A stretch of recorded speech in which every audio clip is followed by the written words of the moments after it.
The story you're about to hear is one that sounds almost too outrageous to be true. Imagine being handed $11 million by one of the biggest streaming giants in the world, only to spend it on cryptocurrency, luxury cars, and extravagant real estate purchases. This isn't the plot of a Hollywood thriller. It's real life. Carl Erik Rinsch, the director behind 47 Ronin, once promised to deliver a groundbreaking sci-fi series to Netflix. Instead, the project spiraled into an alleged financial scandal that has left Netflix scrambling to recover its losses and Rinsch facing serious legal trouble. It all started with Conquest, an ambitious sci-fi project that Rinsch pitched to Netflix with promises of cutting-edge visuals and a gripping narrative that would redefine the genre. Netflix, eager to bring something fresh to its growing catalog, saw the potential in Rinsch's vision and agreed to fund the early stages of production with an initial investment of $11 million. To outsiders, it seemed like a promising venture. After all, Rinsch was a director with a unique artistic style, and his previous work had at least demonstrated a flair for bold, ambitious storytelling. But what happened next would turn that excitement into a nightmare for Netflix. Netflix expected updates on pre-production, casting, and filming schedules. Instead, months passed, and the company received little more than vague responses and unfulfilled promises. As executives waited for footage, scripts, or even a concrete production plan, Rinsch was allegedly using the funds for something else entirely. Behind the scenes, he was diverting millions into high-risk cryptocurrency investments, luxury purchases, and lavish personal indulgences. The money that was meant to fuel an ambitious sci-fi epic was instead vanishing into an ever-expanding pit of personal expenses. But this is just the beginning. What followed was a series of events that would unravel into one of the most bizarre and shocking scandals Hollywood has seen in years. How did Rinsch justify his spending? How did Netflix let this happen? And could he actually have a way out of this mess? Stay with us, because this story is only getting wilder. As Netflix became increasingly concerned about the lack of progress on Conquest, they began pressing Rinsch for answers. With each passing month, it became more apparent that something was off. Instead of receiving production updates, Netflix found itself facing excuses, delays, and an unsettling silence from Rinsch's camp. When they finally demanded a detailed accounting of how the funds had been spent, what they discovered was beyond anything they could have imagined. Court filings reveal that Rinsch had used the Netflix money to invest in cryptocurrency, particularly Ethereum. At the time, Ethereum was experiencing a significant surge in value, and Rinsch saw an opportunity to turn Netflix's investment into an even larger personal fortune. In a short period, his trades had reportedly ballooned to nearly $30 million. But as the market fluctuated, so did his wealth, and what seemed like a genius financial move soon spiraled into reckless speculation. Instead of securing a return that could be funneled back into Conquest, Rinsch had gambled with millions of dollars that were never his to begin with. The spending didn't stop there.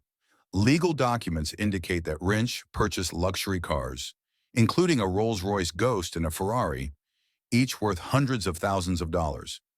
He allegedly splurged on high-end real estate, acquiring multi-million-dollar properties with funds that were explicitly meant for film production.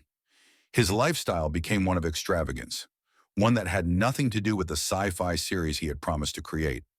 When Netflix confronted him, Rinsch didn't respond with remorse or an attempt to negotiate. Instead, he made an astonishing counterclaim.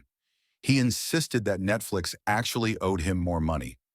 According to his argument, his cryptocurrency investments were part of a broader financial strategy tied to the project, and he maintained that Netflix had breached their contract by not providing additional funding.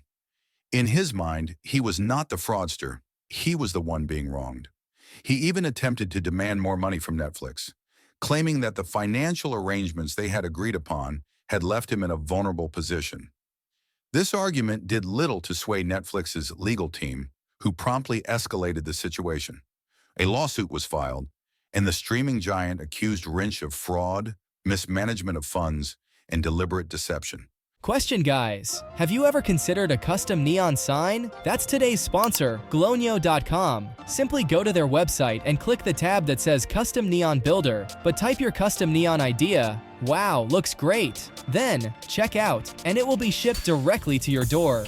Use code YouTube to receive 20% off your first order. Again, that's discount code YOUTUBE for 20% off.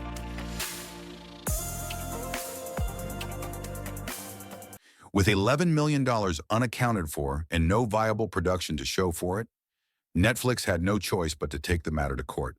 The industry watched in disbelief as the details of the case emerged, revealing a scandal that underscored just how vulnerable streaming services could be to financial mismanagement when oversight was lacking. As the lawsuit progressed, more revelations surfaced. Rinsch's behavior was not just erratic in his dealings with Netflix. Reports indicated that he had developed a pattern of extravagant spending in his personal life, making purchases that seemed to align more with that of a high-rolling investor rather than a filmmaker trying to produce a groundbreaking series. Investigators began to question whether Conquest had ever been a viable project to begin with, or if it had merely been a cover for something far more deceptive. Just when the case seemed to be settling into a standard fraud lawsuit, another twist emerged, one that took even seasoned industry insiders by surprise. Rinsch's legal team hinted at a defense strategy that could potentially shift the entire narrative.